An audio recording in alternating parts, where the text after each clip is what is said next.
सपना में रहनिए शिव गुरु देखनी हो सपना रे देख नी हो सपना।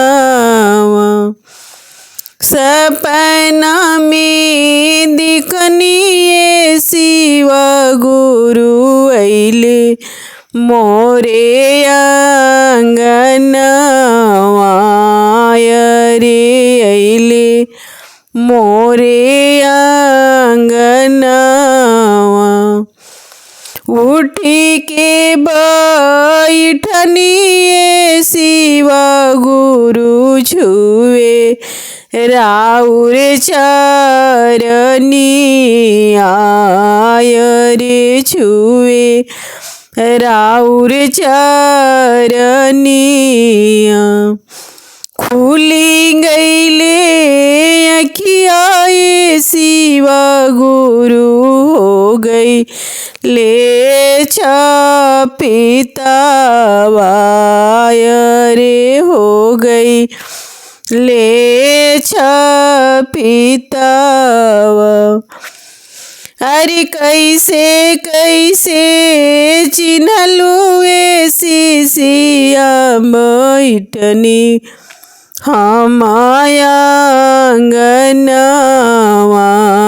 बैठनी हम आंगनवा। अरे कई कई देखलुए शिशिया हम रोह चिन्हसिया रे हम रोह चिन्हसिया। अरे सिरवा पर देखनिए शिव गुरु बड़े बड़े हो जटावा रे बड़े बड़े हो जटावा।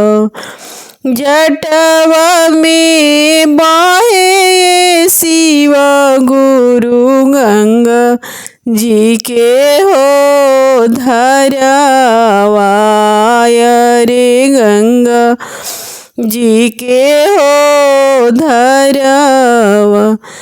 अरे लीला पर देखनिए शिव गुरु दूजी या के हो चंदावा रे दूजी या के हो चंदावा। अरे कलवा में देखनिए शिव गुरु बिच्छू के हो कुंडलवा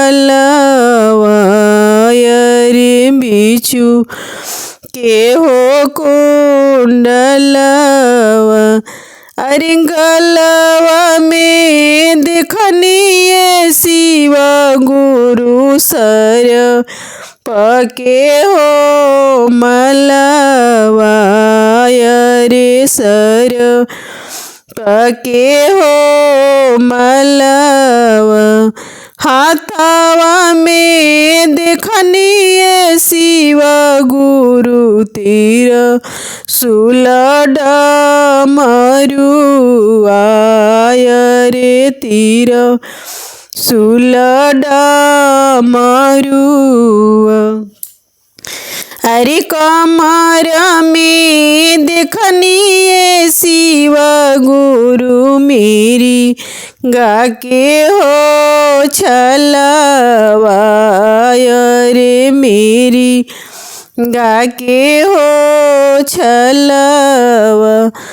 अरे पैर में देखनिए शिव गुरु झूम की हो खड़उआ रे झूम की हो खड़उआ। अरे बगल में बैठल बाड़े बस हो बैलवा